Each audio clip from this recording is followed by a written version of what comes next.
আগামী 12ই ফেব্রুয়ারি নির্বাচনটি হচ্ছে কি হচ্ছে না, এরকম একটি নিশ্চয়তা কিংবা অনিশ্চয়তার মাঝামাঝি সময়ে এসে নতুন করে আরো একটি গুঞ্জন ছড়িয়ে পড়েছে যে নতুন তত্ত্বাবধায়ক সরকারই নাকি আসছে এবং সেই সরকারের অধীনেই এই নির্বাচন অনুষ্ঠিত হবে। এটি কতটা গুঞ্জন, কতটা গুজব, কিভাবে এটি ছড়ালো সে বিষয়ে আমি আসছি।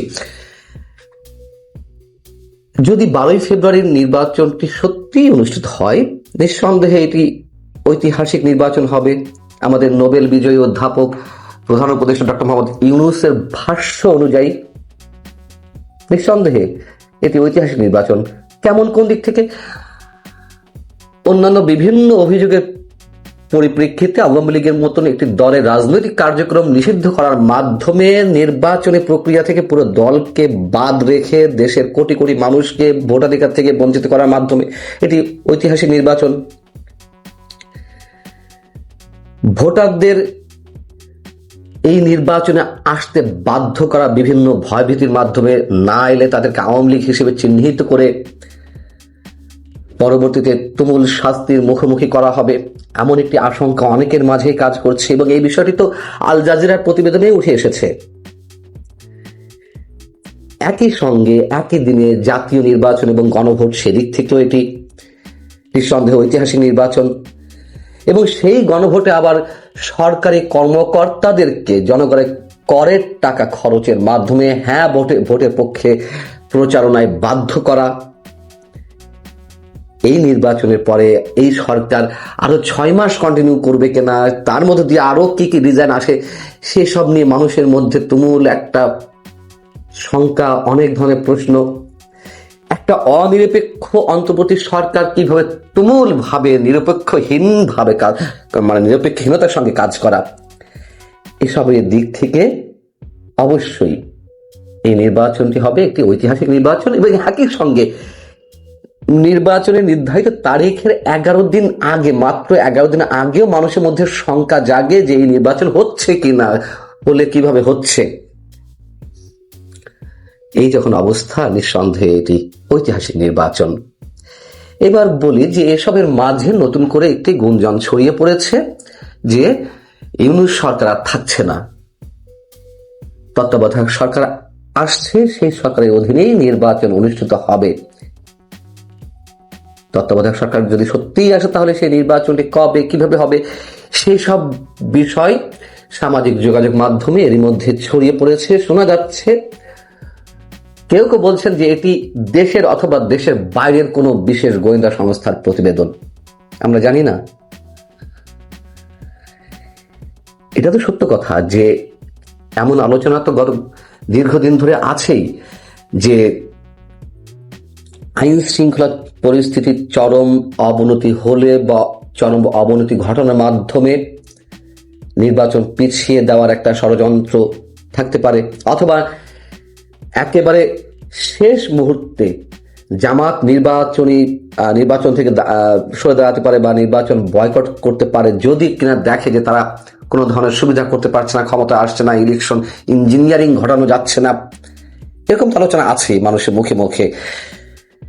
এখন শোনা যাচ্ছে যে শুধু জামাত নির্বাচন বয়কট করার বিষয়টি নয়, বিএনপিও নির্বাচন বয়কট করতে পারে। সামাজিক যোগাযোগ মাধ্যমে যে বিষয়গুলো ছড়িয়ে পড়েছে, বিশেষ করে গোয়েন্দা সংস্থার কথিত প্রতিবেদন হিসেবে বলা হচ্ছে যে ফেব্রুয়ারি 7-8 তারিখের দিকেই বিএনপি নির্বাচন বয়কট করতে পারে। ইউনূস সরকারের অধীনে কোনো ধরনের নির্বাচনে বিএনপি অংশগ্রহণ করবে না। যদি তেমনটি ঘটে তাহলে তো আর কোনো উপায় নেই। এবং বিএনপি যদি ধারণা করে যে এই সরকার, যেহেতু অনেকেই বলেন যে কোনো ভাবে চাই জামাত এবং এনসিপি ক্ষমতায় নিয়ে আসতে, তার কিছুটা সিমটম তো মানুষ পেয়েছে গত কয়েকদিন আগে আন্তর্জাতিক প্রভাবশালী গণমাধ্যম ওয়াশিংটন পোস্টের একটি প্রতিবেদনের মাধ্যমে। সেখানে বলা হয়েছে বা একটি অডিও প্রকাশ করা হয়েছে, মার্কিন দূতাবাসের একজন মার্কিন কূটনীতিক তিনি স্পষ্ট বলেছেন যে জামাতকে ক্ষমতায় দেখতে চায় যুক্তরাষ্ট্র, এটি তো আর কারোর অজানা নয় এই রিপোর্টের বিষয়ে।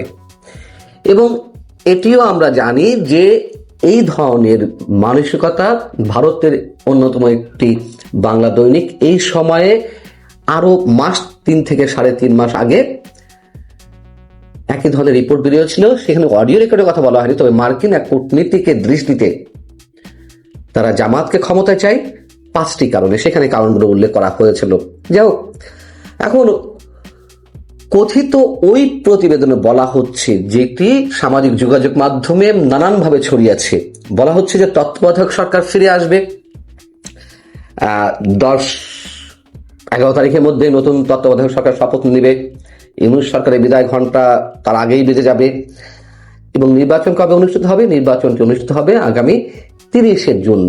সেই নির্বাচনে আওয়ামী লীগ অংশগ্রহণ করবে।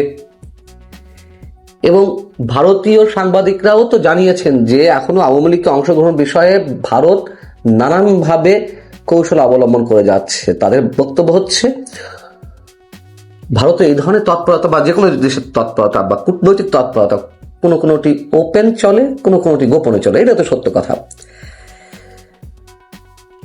শুরু থেকেই তো বলে আসছি যে ইউনূস সরকারের অধীনে কোনো সুষ্ঠু নির্বাচন সম্ভব নয় এখনো, এটা স্পষ্ট আমার বক্তব্য, আমি মনে করি।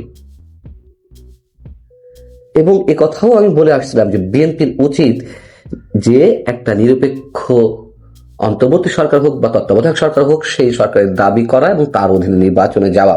এবং বিএনপি বারবার ফাঁদে পা ফেলতে যাচ্ছে কিনা, ফাঁদে পড়ছে কিনা, এই প্রশ্ন তো শুধু আমার না, অসংখ্য মানুষের, অসংখ্য সুবুদ্ধি সম্পন্ন মানুষের। তো বিএনপি কেন এই সরকারের অধীনে নির্বাচন চাচ্ছিল? যে নতুন তত্ত্বাবধায়ক হবে, আবার কে আসবে না আসবে, মাঝখান থেকে কি হয়, সেটি ভাবতে গিয়ে যদি তার আম ছালা দুটিই যায়, তাহলে বিএনপি তখন আর কি করবে? যদি সত্যি সত্যি বুঝতে পারে যে নির্বাচনে কিছু ঘটতে যাচ্ছে। ওয়াশিংটন পোস্টের এই খবরটি তো একেবারে উড়িয়ে দেওয়ার মতো নয় যে ইলেকশন হলেও সেখানে ইঞ্জিনিয়ারিং ঘটবে কিনা। এখন তত্ত্বাবধায়ক কিভাবে ফিরে আসতে পারে, এটিও আগে আপনাদেরকে বলেছি যে সর্বোচ্চ আদালতের রায়ের মাধ্যমে তত্ত্বাবধায়ক ব্যবস্থা তো অটোমেটিক্যালি সংবিধানে সংযোজিত হয়েছে। এখন এটি কবে থেকে কার্যকর হবে সেটি ছিল প্রশ্ন। কার প্রশ্ন ছিল? প্রধান বিচারপতির। তৎকালীন প্রধান বিচারপতি সৈয়দ রিফাত আহমেদ এর সংক্রান্ত রিটের শুনানির সময় বলেছিলেন যে তত্ত্বাবধায়ক সরকার যদি ফিরে আসে তবে কবে থেকে তা কার্যকর হবে, এই প্রশ্নটি তিনি করেছিলেন। তত্ত্বাবধায়ক ফিরে আনার বিষয়ে যে রায়, সে রায়ে কিন্তু বলা হয়নি যে কবে থেকে হবে। চতুর্দশ নির্বাচন থেকে তত্ত্বাবধায়ক ব্যবস্থা কার্যকর হবে এমন একটি নির্দেশনা বা পর্যবেক্ষণ দেওয়া হয়েছে, এটা কিন্তু রায় নয়। তো তত্ত্বাবধায়কও সংবিধানে সন্নিবেশিত বা সংযোজিত হয়ে গেছে অটোমেটিক্যালি। এখন সবাই মিলে নির্বাচনের স্টেক হোল্ডারদের অধিকাংশ যদি মনে করে যে না, তত্ত্বাবধায়কের অধীনেই নির্বাচন অনুষ্ঠিত হতে হবে, তাহলে তো কোনো বাধা থাকে না।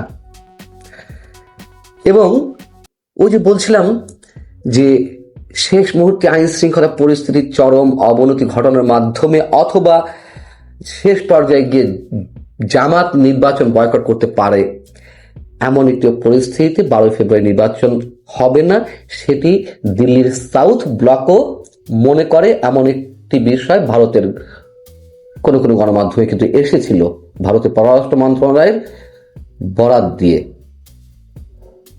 আমরা জানি না যে এটি ছড়িয়েছে এর বাস্তবতা কতখানি, আসলেই কোনো গোয়েন্দা সংস্থার প্রতিবেদন কিনা, বিশেষ কোনো গোয়েন্দা সংস্থার প্রতিবেদন কিনা।